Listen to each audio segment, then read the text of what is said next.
One. Hey, welcome back to That Ain't Black podcast with Blaine Perry, where you go ahead and want to prove that black folks do a lot more than rap, dance, and play basketball. And I got a really great guest with me. I was scouring the internet trying to get new interviews and came across his Instagram, and his name is Donavan Britt, and it's Las Vegas Combat Academy. How you doing, man? I'm good. I'm doing well. Thanks for having me. Great, great. Now, I was probably got a ton of questions. I grew up like any other guy watching kung fu movies, Chuck Norris, Steven Seagal, all this kind of stuff. And I came across, they said Krav Maga. I said, what's Krav Maga? Can you go ahead and Yeah, explain that? yeah. Krav Maga is a Hebrew word. It means close contact or contact combat. Krav Maga is a system that was created in Israel. Well, to protect the Jewish people from the invasion of the Nazis. And so it's the official hand-to-hand combat system of the Israeli Defense Forces. Came to the United States in the late 80s, early 90s, and there's a civilian sort of version of it. Mm-hmm. Um, and it's a self-defense system. We basically exist to survive worst moment altercations in the street. Okay, well, can you go and explain a little bit more? We always heard about the big ones: karate, kung Yeah. fu, judo. And I was talking with you a little bit before the thing started, and I didn't even know what it was. I heard about it, but I never really, what was it? What you explain where it came from, but what does it consist of? 'Cause I know like judo, it's a lot of throws and everything. Yeah. Kung fu is a lot of kicks, and Yeah. karate, different kind of different system. Can you go ahead and explain that? Yeah. So Krav Maga's base. There's a lot of boxing, wrestling, um, in Krav Maga because Emi, the founder of Krav Maga, was a boxer wrestler.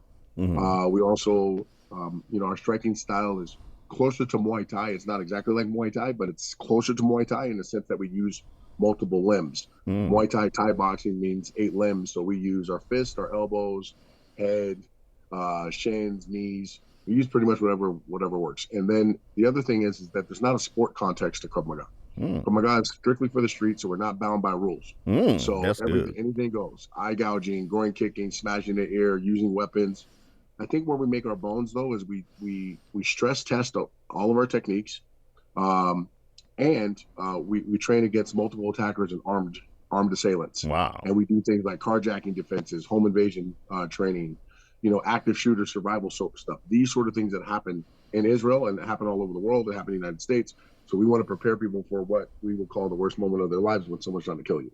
Yeah, because definitely you cannot turn on the TV. If you turn on the TV today, some fool doing something somewhere.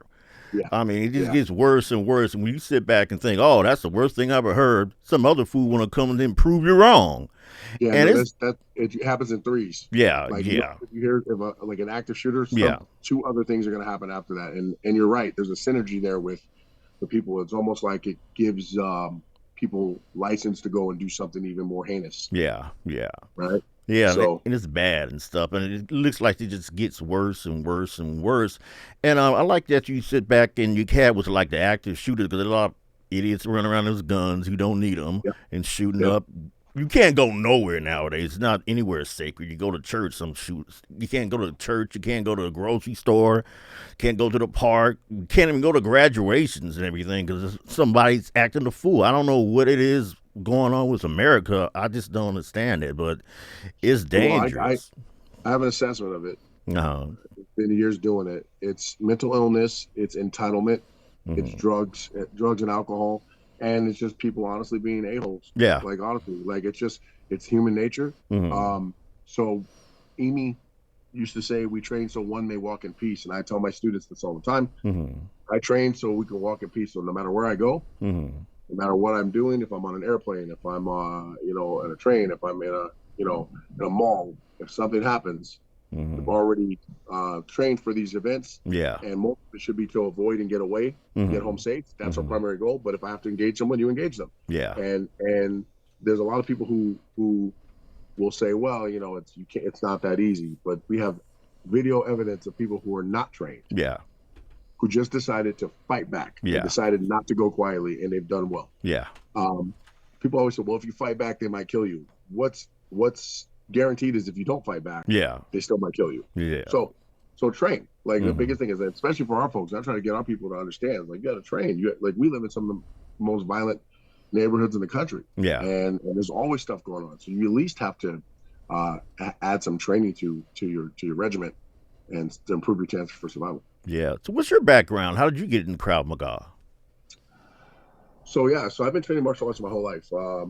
Different styles: Filipino martial arts, boxing, wrestling, karate. I've dabbled in all of it, right? Mm-hmm. So when I was in the army, I picked up. I was in a special operations group called PSYOPs, Mm-hmm. and we were doing some training. Some guys came over, and they met every morning, and they were training, and they were punching and kicking. I was like, oh, let me go see if I can jump in. Mm-hmm. And it turns out one of the guys was an IDF sergeant, and he was teaching Krav Maga. So I picked that up, and then I started training in San Francisco. And then we moved to Vegas, and I started training just as a passion. And my instructor at the time asked me what I think about becoming an instructor. And I really didn't want to. And I was like, I don't think so. But he talked me into it. And I ended up buying the school a few years later from Wow. him when he retired. And we built a good business here in Las Vegas, and been able to train thousands of people since then. Wow. So how many students do you have? Currently, we have, I don't know, probably 300 right Wow. now. And break that down. How many between like men and women, and what kind of age groups? So we start them anywhere from so we're a bit of an anomaly in martial arts. Most martial arts places are kids schools, after Yeah. school taekwondo kind of, Uh, family martial arts. We don't do that. yeah. We do have a kids program, but my school is an adult school. So my average age of my students is probably around 30 years old. Okay. Good. Okay, Good. but we do have a kids program, and then we teach more than Krav Maga. We teach Muay Thai, boxing. We also teach judo and Brazilian Jiu Jitsu, as Mm. well as MMA. So we Yeah. have amateur MMA fighters. I've got 4 amateur championships right now. I've got 2 of my guys that are pro. I've cornered in Bellator and won at Bellator as well. And guys on my staff have coached all the way to UFC, and we train with some of the best fighters in the world. Wow, wow. If somebody wanted to get into it, they off the street, 'cause I know probably a lot of people like me and stuff, they grew up watching Chuck Norris and Steven Seagal and Bruce Lee. What's the difference? They come into the mindset that, oh, yeah, someone taking over the bank, I'm going to be able to take over 3 or 4 dudes and jump over the counter and Yeah, do a flying kick or a karate chop. And because I remember yeah. I was talking to you a little bit before, and I grew up in back of those combat magazines. They always had the video 1995 put 295 and the Mac touch and these super duper secret guys talking about how he trained the Navy SEALs and all this kind of stuff. Now, Uh, what's the difference between the stuff you see on TV and the stuff that you're teaching in reality? Stuff that I teach works. The stuff on TV is choreographed. Yeah. All right. So look, we have no false pretenses. The reality of it is, anytime you're dealing with real Mm-hmm. violence, someone really trying to hurt you, kill you, you can be killed, you can be hurt, you can be maimed, Mm-hmm.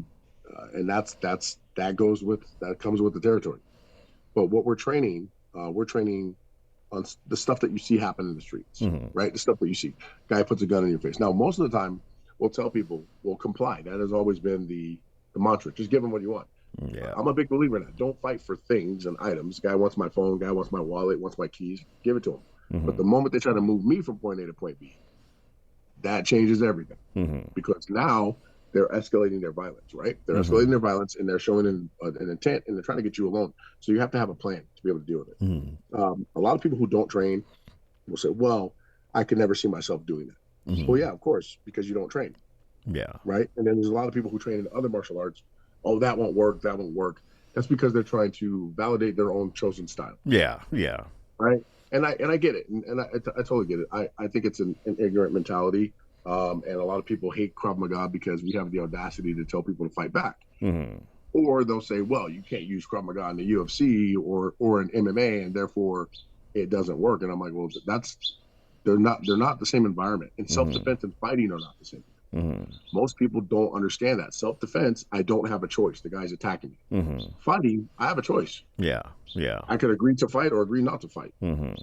So they're totally different, right? Yeah. So there's an emotional element of training as well, what I call emotional conditioning. Mm-hmm. For instance, we do a drill. My students will close their eyes. We'll take a plastic bag, put it over the top of their head, Mm-hmm. tighten the bag up. They Mm-hmm. have to fight out of the bag and then turn and fight, Wow. right? Yeah. or That's in we'll depth. zip tie their hands together and say, okay, now you fight, Hmm. but your hands are tied together. Wow. And there's a person swinging a stick at them, and they have to fight. And there's someone picking up, put them on the ground. Hmm. Or we'll do a drill where we're doing a rear naked choke on the ground, Hmm. and we teach them the defense for it for the first 45 minutes of class. Hmm. Last 15 minutes of class or 10 minutes of class, we call a choke out drill. That person is going to start with the choke. If they choke you out, they tap, and you don't get to tap. You can tap all you want, but they don't have to let go. They can choke you unconscious. Wow. And when the people are like, oh my God, that's crazy. I'm like, no, now you see two people really trying to get after it. Now you Yeah. know what it's like to fight when someone's really trying to hurt you. Exactly. That's why we don't stand and punch boards and break boards and do katas and forms. It doesn't mean anything. Boards don't hit back. Yeah. Yeah. So we're gonna put them in situations where they have to actually train. Yeah, because you see stuff, guys cracking boards and doing all this kind of stuff, and like that's not. I mean, because I looked at it, they can do all this kind of wonderful stuff where they got this big old sheet of ice and they cracked it with one punch and Yeah. did a 1 inch punch and all that kind of stuff. I'm like, 'cause I figured, well, why don't boxers like do this and make millions? You learn it, go ahead, jump in the ring, make millions of dollars. You know, it's that Yeah, well, easy. yeah, because that skill set doesn't directly, apply to that environment. Uh huh. Does that make sense? Yeah. Like so I always tell people, um, it's like taking a water gun to a real gunfight. Yeah. They may look Wow. the same and they look like them, but that thing's coming out with water and we're firing real ammo. You're not in the same thing. Or flag football versus real football. Yeah. It's not the Yeah. same thing, Yeah. right? Yeah. So yeah, and then look, television and movies have a huge influence on our society anyway, and Mm-hmm. martial arts certainly isn't immune to that, Mm-hmm. right? So you see stuff on TV, you see Jason Bourne, you see John Wick, you see all these other things, like, oh, I can do that. Mm-hmm. It's not that simple. Yeah. It's Yeah. not that simple. Yeah. So how much does UFC kind of like stuff was really the most popular translate into what you're doing? I mean, are they real guys really fighting, or is it kind of like what's going on here? So right. So MMA is to me, like I mentioned earlier, Mm-hmm. I have my own fight team, and we've trained with some of the best fighters in the world. Mm-hmm. And I've cornered up at Bellator and from AMI all the way to pro. Um, I think MMA is a great sport, and I think a pro fighter is Mm-hmm. going to be fine in a hand-to-hand combat situation, especially against someone who's untrained. They're Yeah. going to murder the person. Yeah. Um, and combat sports, boxing, Muay Thai, MMA, those sort of things, judo, wrestling, those things definitely apply in the street. Mm-hmm. And there's things that we do in Krav Maga that are directly from those things. Mm-hmm. I just think it's the environment and the emotional content and the purpose. So what is our desired outcome? Our desired outcome in Krav Maga is to go home safe. Mm-hmm. The desired outcome in a sporting event is to win the fight. Yeah. But there's parameters. You have to play by rules. You Mm-hmm. can't. The fighters are the same size. Yeah. People don't know this, but all the fighters and competitors, we're all in the same pre-fight meetings with all the judges, the referees, the commission, listening to what can be. We know that the opponent that we're fighting is around the same weight. We know their height. We watch video on them. We know Mm-hmm. their tendencies. I know what gym they come from, so I know the gym style. Mm-hmm. You don't know any of these things if someone attacks you in the street. Exactly. These things don't exist. Yeah. Now, that doesn't mean the techniques don't work, Yeah. but it does mean that your personal tool bag needs to fit your athletic ability and your Mm-hmm. training level. Yeah, because I remember when the UFC first came out, they didn't have all that. They as far as weight No. classes and stuff, you No. you can be 115-pound guy, 25-pound guy, getting it was a 300-pound guy. It's really interesting, and it kind of broke it down in reality what really works. Like I was saying, you had the big ones, karate and kung fu. Does this stuff really work on the street? Does this really work in reality? So And it depends on the stylist, not the Mhm. style. When Uh-huh. UFC first came out, that's the reason why they couldn't get sanctioned is because they had Yeah. open division fighting, and then I think you could still kick the groin and all this other stuff. Mhm. So that was more like a style versus style thing. But to make it more appealing and a little bit less barbaric to the Mhm. general public, and therefore more applicable to sales, Mhm. you have to sanction it, right? Mhm. And put some rules in place. Now, does karate work? Yeah, karate's been around for centuries. Yeah. Karate works, Mhm. but does that mean that everyone who takes karate has the same ability? No, Mhm. not at all. And are there different styles of karate? Most karate schools in the United States, they're taekwondo schools. Mm. Wow. They say karate because it's easier to say than taekwondo. Yeah. Yeah. Right? So So yeah, again, most of the if you go to the average karate school, Mm-hmm. the traditional ones tend to be a little bit more warrior based, Mm-hmm. Okinawan style and Kyokushin karate and all those things. They tend to be a little bit more combat based. I call the other ones McDojos. They're on every corner. They've Yeah. got 8-year-old black belts running around. Yeah. I wouldn't put my kid in something like that. It's a waste of time. And I know I offend people when I tell them that because they paid for their kid's black belt. But the reality of it is that it's not something that I think is effective. Mm. The training methodology is not effective. And if everyone can get a black belt in your school, is your black belt really worth having? Yeah. Yeah. Probably not. Yeah. And then they'll say, well, you don't understand training kids. It's nonsense. It's a sales tactic, man. Yeah. It's all trash. So Hey, that brings me on to another question because I got a nephew and he got some three boys and I'm mhm. big time into it. Now, what age should you start training kids? Because I know that there's two things I want. I want them to also be able to protect themselves, but also about confidence and self-esteem and everything that they can carry themselves and protect themselves. So if a parent right now is watching, hey, how old can I get my kid into it? Yeah, so it depends on I think what the needs are, what for each family and what each kid. But I'd like to start kids honestly with a jujitsu base, Yeah. grappling, wrestling, jujitsu, and I've come full circle on that. There was a time where I didn't really feel that way, but I actually do feel that way, especially when they're young. So 5, 6 years old, I think is good because they're gonna as soon as they start leaving the house and going to school with Hmm. other kids, that's when the stuff's gonna start, right? Yeah. Yeah. And Definitely. so confidence and self-esteem come from the ability to defend yourself. Hmm. There's no greater help than self-help, and the ultimate expression of self-help is self-defense. Yeah. Yeah. Definitely. So I think jujitsu base, but I'm not a fan of leaving them in one style. You know how kids can learn multiple languages? Hmm. Kids can learn multiple styles of Mm. martial arts. And like at my gym, they have 3 days a week of jujitsu and 3 days a week of striking. Hmm. And so they mix and they're well rounded. Yeah. Um, um, and we're talking about purely from a self defense standpoint. Now, some of the kids will gravitate towards one or the other because they want to compete. That's okay too. Hmm. Put them in that situation. But a lot of parents are sometimes, I don't want them to get hurt and all this other nonsense, especially Hmm. with young men. I Yeah. think it's ridiculous. That's crazy. Put them in Yeah. there. You should like every young man should feel the sting of combat. Yeah. Yeah. Definitely. Every last one of them. They should feel the sting of combat for sure. Hmm. Hey, now move on. What about for women? I mean, right now, is there any difference? Do you want to get? Can you get women involved or young girls at that age, and Yeah, just no, yeah, women in general? yeah, no, it's not gender specific. Yeah. In fact, women, I would tell you that I personally believe that if martial arts were taught, real martial arts were taught from fifth grade on, fourth Hmm. grade on, boys and girls, you Hmm. would see less fighting and less violence in our schools Yeah. because it keeps people. Everyone is on the same playing field. If everyone knows, everyone else is trained, and you're not. You don't have an advantage. It kind of keeps everyone cool. It's like when men talk to each other. Yeah. What keeps men civil is the threat that one of them might punch the other one in the face. Yeah. So everybody's cool, right? Yeah. So it's the same thing. And I think also from a confidence standpoint for young women, body image issues. Yeah. Like I have a daughter. My daughter's been training since she can crawl. Hmm. I have twin boy girl twins, and they've both been training since they could crawl. They're both highly competitive in athletics. They're successful academics. They're successful in life, and it's largely part and due part to their training Hmm. because we preach excellence in everything that you do. If you're going to go to the gym, you're going to train hard. If you're Hmm. going to compete, you're going to compete to the best of your ability. And that Hmm. doesn't just end the second you walk off the mat. That also happens in your life. So I think that the benefits are far beyond the physical, Yeah. but certainly that's a major part of it.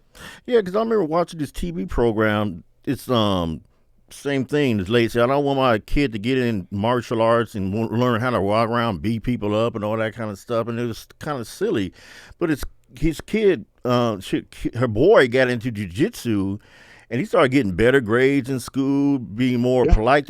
She's a single woman and stuff. You know how women are. Oh, yeah, I don't want my boy to get hurt. My baby, my baby. We got 18-year-old, 300 pounds. Talking about my baby. And he said, since yeah, he started taking within 6 months, he started getting A's, started being more yeah, respectful. Yeah. coming home on time. Just in general, his whole life kind of changed around. He didn't want to go out on Friday nights. He like, I want to go ahead and practice doing this and studying. It just kind of changed him around. He's like, these are Yeah. really good benefits for this, and she just totally flip side did 180 of what she thought about with martial arts. Yeah, discipline isn't the enemy of enthusiasm, Yeah. right? Discipline is not the enemy of enthusiasm. And so when people I have parents often ask me, well, if my son comes and trains with you or my daughter comes and train with you, are they going to become a bully? Mm-hmm. And I'm like, and my response is always, well, are they bullying people now? And I say, no. I said, okay, well then you didn't raise a bully. Mm-hmm. So them having a skill set to defend themselves and to train with doesn't mean like, oh, you know what, now I'm going to go get into a fight. In fact, trained people generally don't fight in the streets. Exactly. They Exactly. to avoid it because you understand the difference between a guy running his mouth Mm-hmm. and a person who's really a threat. Mm-hmm. And there's a finality to it. When you're ultimately confident that, you know what, all right, this guy comes over, he's talking, but if he starts walking towards and I feel threatened Mm-hmm. and I know I can put him down, Yeah. then it's kind of like, I'll let it pass. Yeah. We don't respond to nonsense. You don't respond to words. Mm-hmm. So again, there's a quiet confidence that comes with that, and then it permeates your whole life. Like Yeah. the young man you were talking about. At my gym, the kids have to bring me their report cards. Mm-hmm. That's And good. I read their grades in front of everyone. Wow, that's really So good. they know that coming in. I'm like, well, and I had a parent one time get upset about it. Well, they're going to be embarrassed. I said, well, were they embarrassed when they weren't doing their homework? That's a good point. That's a really good point. I would care about them being embarrassed. Like, look, the world does not owe you understanding. Mm-hmm. Like, the world doesn't care, Yeah. especially for young black kids. Yeah. I tell black parents this all the time, especially moms. Yeah. Stop hovering over your male students. If I see one more meme or one more post about what my son gets bullied, I'm going to go to the school and I'm going to do this. I'm like, you know how you emasculate your son that way? Yeah. How about you put him in a combat school where he can learn to take care of it himself? Yeah. How about that? By the way, if you put him in a combat school, you know what's something weird happened? The kid starts to get in shape. The kid gets stronger. The look in his face changes. His demeanor changes, and all of a sudden, he doesn't look like an easy meal anymore to bully. Yeah. Exactly. Mission accomplished. Yeah. But you showing up at the school acting like a knucklehead because you want to fight a kid that bullied your kid. That's not a good way to go about it. Exactly. Hey, the other aspect, this is probably the biggest one, is like women, single women. Because I always tell women, hey, you have to take care of yourself. Don't be, my boyfriend this. No, I don't care about your boyfriend, how big he is or what you think he's about or whatever like that. It's about you, and you have to take self-defense into your own hand. Don't you be a damn fool to sit back and rely on a man to take care of you. I'm pretty sure you got a husband, boyfriend, or cousin, or brother, whatever like that. But in reality of it, no one hangs around their boyfriend or cousin or whatever 24 hours, 7 days a week. Yeah, no, Superman's not coming to help you. So everybody's responsible for themselves. And then you'll hear the comment from some of the women's groups like, well, we should teach men not to hurt women. I agree. Yeah. But which one do you think we can impact first? If it goes back to what I was saying earlier, if those young women were training since 4th, 5th, 6th grade all the way through high school, how to defend themselves, guess what? Their chances for survival go away. Now, that doesn't mean that it would eradicate violence against women and all that. The only thing that will eradicate violence against women are strong men. Yeah. So, but to your point, yes, I 100% agree that every woman should train. Every woman should be their own superhero.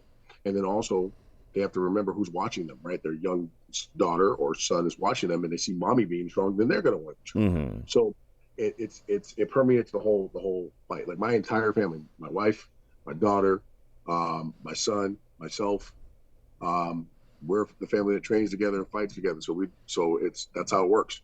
So if someone came in a home invasion in my house, we already have a plan. Now, when my children were younger, I told my wife, your job is to get the kids and get out of the house. Leave me. Yeah. Don't that way. I'm free to fight without worried about where you guys are. Now they're older. They're 15 now, right? And they're strong and they're athletic and they'll fight. Yeah. So it'll be a problem. And we're trained with firearms and a whole bit. So we take it really seriously. And you should take it seriously. Yeah. You should. It's your life. You have one life. Exactly. Now, I know there's a lot of health benefits from this because guy like me, of course I got to lose some weight. What are the Well, benefits of we like all do. Krav Listen, Maga? I'm a big guy. I'm a big Uh-huh. guy. I've always been a big guy. I'm power lifted, but yes, look, being healthier, being stronger, that's always a good thing, right? Yeah. Um, you know, and as I get older now, like I'm even changing the way that I lift weights. Mm-hmm. So yeah, there's that benefit. Look, at the Mm-hmm. very least, you're gonna look better naked. Yeah. Yeah. Okay, like, you know, That's so good for everybody wants to yeah. look better naked. so Exactly. so so Exactly. and then here's the other thing. There's a confidence thing that comes with you, man. Like Yeah. from a business standpoint, when I walk into a room Mm-hmm. and it's a sales pitch, or I'm doing an interview, or I'm doing a situation where I know it's competitive. Uh, I know I have something in my back pocket with me. yeah. My Yeah. back pocket is my emotional content, my strength Mm-hmm. physically, and my character built on the mat, built in Mm-hmm. athletics, built in competitive situations. Mm-hmm. Society now is telling kids that being competitive is bad Yeah. because little Johnny might not compete very well. It might hurt little Johnny's feelings if he comes in last. Yeah. I literally have this thing called F little Johnny. Yeah. And I mean that. Yeah. I mean it. Yeah. If little Johnny's not doing the work that the other kid's doing, F little Mm-hmm. Johnny. Little Johnny doesn't deserve anything. Yeah. Nothing. Yeah. Because after a certain age, are you keeping score? They're like, yeah, okay, well then winning and losing matters. Mm-hmm. Not in the wins and losses, but how one prepares for it. Mm-hmm. It's not, I was just talking to a coach this morning, and I told him, I said, look, I would much rather have a hard fought loss where we did everything possible to win. Mm-hmm. It just didn't go our way, than a crappy win Mm-hmm. where we did everything wrong, but we were just better than the guy and we won. Mm-hmm. That's not a good win. Yeah. Yeah. That's building bad habits. Yeah. And so when we talk about personal responsibility, Mm-hmm. oftentimes people will avoid that portion of the conversation because the one person that controls all that is the one looking back in the mirror. Yeah. Yeah. And that's a hard look to take for most people. That like it's hard, man. Like a lot of people don't want to take that. They want to make excuses. And I saw it online about, how come black billionaires don't come back and help black people in the hood? And I'm like, well, you think they're supposed to show up with a truckload of money? Yeah, exactly. You just made that post from a $1,500 cell phone Mm-hmm. that you have the world at your fingertips. Uh-huh. Okay, so my thing is, I'm not saying that people like no other culture expects that. Look, in Chinatown, But yeah. Yeah. all right, their Chinese billionaires are not coming into Chinatown with boatloads of money, handing out money to people and teaching them how to do it. Yeah. No, what happens is the community pulls around itself. All the communities are held together by the small business owners and who provide employment opportunities and services. The money rotates in their neighborhoods 30 times before it leaves. Yeah. And then they build up for that. So there's an immigrant model that I think our folks should follow. Yeah, definitely. But here's what that takes: sacrifice, suffering, and separating ourselves from our material desires. Yeah, yeah. We're big on that. Black folks most real people big on the bling. Man, you already know. Yeah, yeah. You already know. So when you look at that on that, and by the way, that isn't to say that like a business owner like myself, they're like, oh, are you hiring black people? Yeah, of course. Of course. Like, yes. My entire staff isn't black, but I have black staff. Yeah, yeah. But I'm going to hire the best person for the job. Now, it's hard for people. I think it's hard for because of the trauma and the stuff that black folks have been through in this country. It's hard, but what we got to realize is the clock is ticking faster now than it ever has. Here's what I mean by that. Technology has changed. Like there's a technological divide. In India and Asian countries, these kids they're all about it. They've been on AI and ChatGPT and all this other stuff.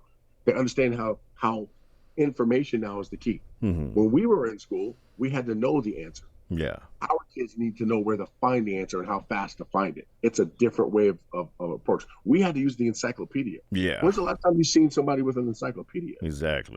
I'm old enough to remember when the guy used to come around to the door selling Britannicas, door to door. Oh yeah. And you bought the latest thing, and that whatever was in that book, that was your information highway. Well, now your cell phone has more technology in it than NASA had when we went to the moon the first time. Exactly. So our people have to understand our place economically. We have a lot of power as consumers. Yeah, big time. We're the biggest consumers out of all the Yes. minorities. Yeah. I think based off our dollars, I think we'd be like the seventh or eighth richest nation in the world just Yeah, based off our consumption dollar. yeah. But from a production standpoint, we own and operate nothing. We don't Mm-hmm. control any industry. Nope, nope. So who controls, like for instance, one of the products we buy, the hair industry, Yeah, the hair extensions, all that. yeah, That's largely controlled by Koreans, yeah. And that's so and so bad. much Yeah, so, so much so they'll lock us out. But we're the primary consumer of it. yeah. Seafood. I think black people are the number one consumers of seafood in the United States, but Mm-hmm. we don't own any distribution ports. Yeah, Cognac. We're the biggest drinkers of cognac in the United States, yet we don't own any distribution and deals, and bragging we and control them. boasting of it. So, yeah. So in the economic circle, we're really only contributing from a consumption side as a people. Mm-hmm. And if you think about it from like the gross domestic product in the United States, no country could operate if all we did was buy stuff. We actually have to have product to ship out so that other countries and other places could buy. Mm-hmm. So we're not competing on that level. And it's yes, part of the structure of the government. Yes, it's part of the historical things that happen. And yes, it's our cooperation in it. Mm-hmm. So it's not just other people. We have to own it. And I think if we look at that from that standpoint, I think we can get better as a people. A strong Black American economy is good for the country. Mm-hmm. Definitely, definitely. And so when we talk about that, there's a lot of folks that are not Black that get upset. Well, that sounds racist. I said, well, I always say when people ask me, well, does Little Italy sound racist? Does Chinatown sound racist?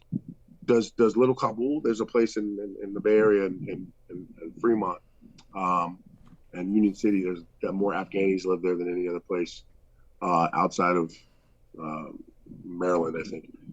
Anyway, there's ethnic enclaves all over the country, Mm-hmm. and it's not racist if other people do it, but somehow Black folks start talking about pulling our dollars and our resources and doing what they do. And now all of a sudden it's, oh, you guys want division, you want separatism and all that. Yeah. So studying this has brought me to this point where it's like ownership is a good thing. Mm-hmm. Being an owner is a good thing, and trying to create as much wealth within our individual families and therefore our communities is a good thing. Definitely, definitely. Now, right now, someone hears this and they say, "Hey, I want to go ahead and try to get in Krav Maga." You're located down in sunny Las Vegas. What should a person look like when they go into the school? Because everyone's going to be trying to sell you the same game. Hey, man, come over here. We got the best than that guy. What are like the 2 or 3 things that you're going to look for if you want to get trained in the school that you're picking out? Yeah, I look at a school should have a beginning, a middle, and an end. Mm-hmm.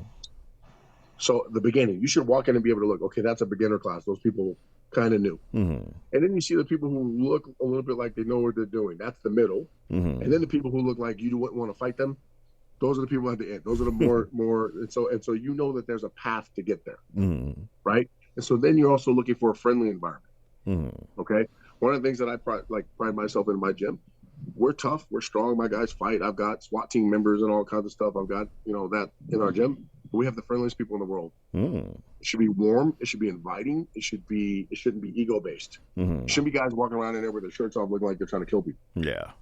That's not a good thing. It's not. Yeah. So at my gym, for instance, we spar on Saturday mornings primarily. Mm-hmm. And the reason why, I have fewer walk-ins on Saturdays. If we're sparring at Monday night at 6:00, it's going to scare the natives.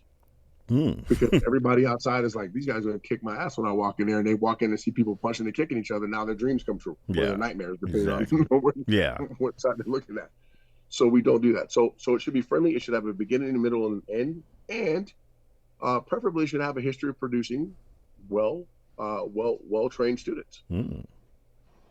Good. So, now, what about somebody right now who might be like, hey, they've been thinking about it. What kind of advice would you give someone who thinks, I'm too skinny, or I'm too fat, or I'm too old, or, I'm just not that kind of person? What kind of advice would you give them? You're the perfect student. Okay. If you feel that way about yourself, you're the perfect student for a Krav Maga school. Wow. Or any real self-defense school. Uh-huh. If people go in there with delusions of grandeur, mm-hmm. thinking they're going to become the next UFC heavyweight champion, and they're going to do this in 3 months and all this other stuff, then that's not being reasonable. Mm-hmm. But if your goals truly are to learn how to defend yourself and get in better shape so that you can be be stronger and become a better version of yourself, Mm-hmm. it doesn't matter what you look like today. Mm-hmm. And if you feel weak, it's okay. You can get stronger. I always talk about incremental growth. I want my students to get just a little bit better than they were the day before. Mm-hmm. And if we do that for this week, now and you train 3 times, okay, guess what? You're 3 times better than you were the week before. And then you come back and you do that again. And now you're 6 times better and you're 9 times better. So if you can do that, you'll be okay. Also, too, embrace being uncomfortable. Yeah, that's a good There's thing. growth in your discomfort. Mm-hmm. You cannot grow if you're comfortable. When I'm sitting on the beach in Hawaii, which shout out to the people in Maui, the tragedy in Lahaina. Yeah. But when I'm sitting on the beach in Hawaii, I have no impetus to grow anything other than keep drinking drinks that are made in pineapples. Mm-hmm. All right, with some rum in it. Yeah. I'm comfortable, right? I'm comfortable. Mm-hmm. Everything's okay. Be okay being uncomfortable and out of your zone. I normally don't do this. Good, go do it, right?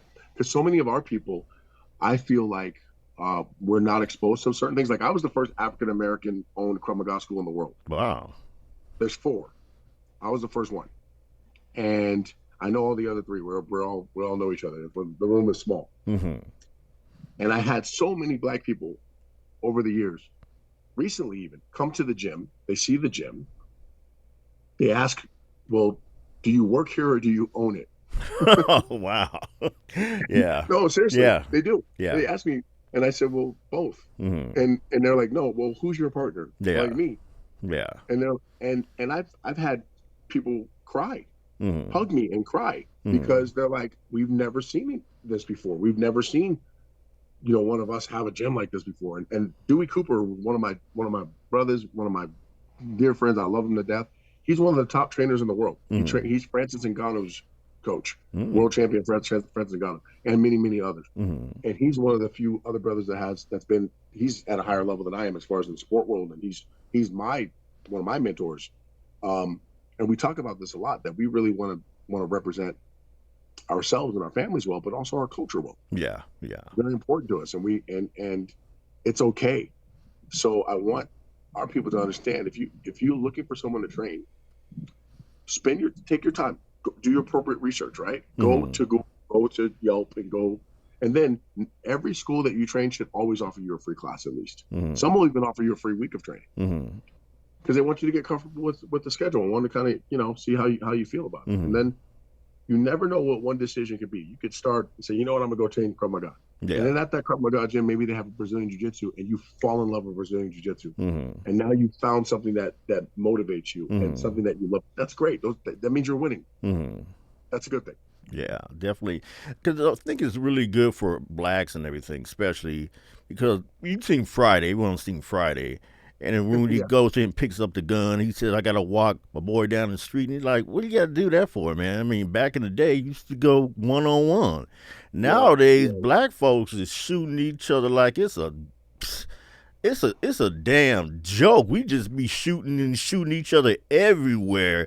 I think if people had a lot more self-defense or positive image that you can benefit that you can get from something like that, would be a lot less shooting because this is off the damn chain. I mean, you got rappers getting shot left and right. It's embarrassing.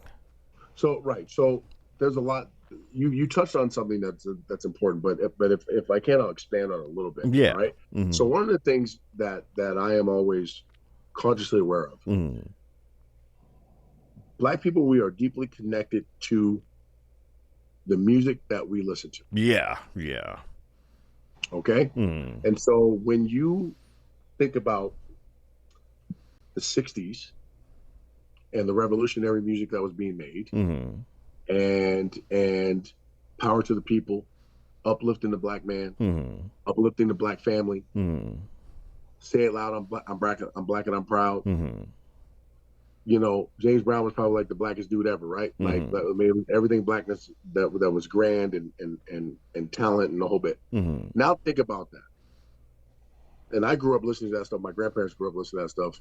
So we grew up on Sundays. You already knew, or Saturday morning, your mom wakes up playing Mahalia Jackson. You go have to clean the house, listen to gospel all morning, Yeah. and maybe get some Motown in the afternoon, right? Exactly. But think about how it made you feel.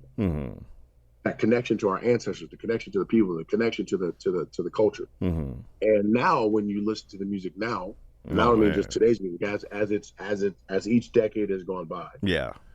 When it was power to the people, and then it was I'm your mama, I'm your daddy, I'm the nigga in the alley, Yeah. and then it became don't push me because I'm close to the edge, and then we had a little bit of a reprieve with Public Enemy trying to go back to the Black Power, but then it was niggas with attitude, and so now that becomes the soundtrack of our lives, and then we all look around and like, why are we so violent? Why are black clubs so dangerous? Have you listened to the music that's being played in these clubs? Exactly.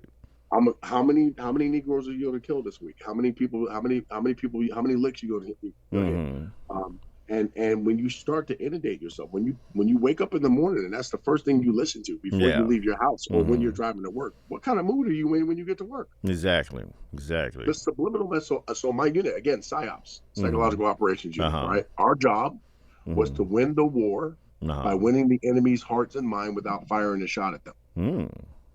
That was our job. We messed with the enemy's mind. Wow. Win their hearts and their souls. Give you an example. So a couple soldiers, American soldiers, go out on patrol. We got speakers on our backs, right? Got a couple firearms, got our weapons, M16s or whatever. And we come across an enemy, an enemy infantry or an enemy unit. We start playing sounds out of the speakers of modernized, mechanized infantry, tanks. They think there's tanks out there.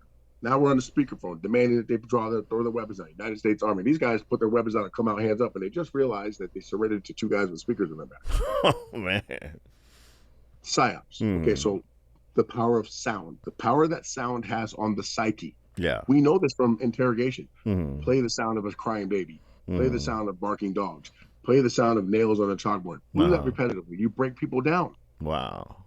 So you don't think that this violent music that we're constantly listening to is contributing to the trauma that so many black families live in now today? Yeah. Of course it is. Yeah. It's no longer telling a story about what happened. It is predicting what's going to happen. Yeah. Yeah. And that's where we have to make a shift. And I'm not saying all hip hop is bad. I love hip hop. I'm a hip hop child. I grew up in it. I'm 48 years old, and this is 50 years of hip hop. I grew up. This has been the soundtrack to my life. What I'm saying is that we have to be consciously aware of what we're putting in. Yeah. And how it's impacting what we're getting out. Definitely. Well, thanks a lot, man. You've been a really, really great guest. And again, this is thanks, man. Donavan Britt from the Las Vegas Combat Academy. Go to the website, look him up, check out what he's doing. He's doing a lot of good, positive stuff in the community down in Las Vegas, influencing a lot of lives.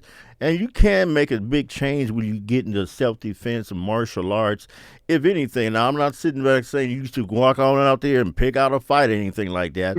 Just to protect yourself. You're definitely going to be a lot more better mentally, physically, socially. It can transfer all different components of your life. And thanks again. And because like I said, my show's here to prove that black folks do a lot more than rap, dance, and play basketball. You've been a really great guest. I want to congratulate you. Your show, the fact that you're doing your show is proof of that. Yeah. And I think that we have, I want black people and non-black people who are going to watch this show. I want y'all to understand that when we are talking about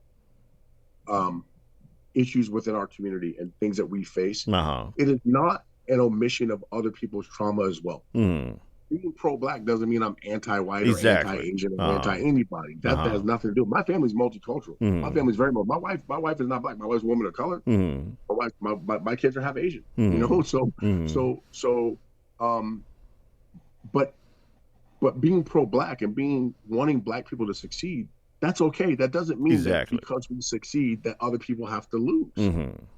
So I want to say thank you to you and congratulations to you, and you're doing what you're doing for our people and for the culture, and to share our beautiful, wonderful culture with the world is awesome. So thank you so much for having me. Well, man, you've been a really, really great guest, man. One more time, it's Donavan Britt from the Las Vegas Combat Academy. And thanks again for being a guest on That Ain't Black podcast. Thank you, guys.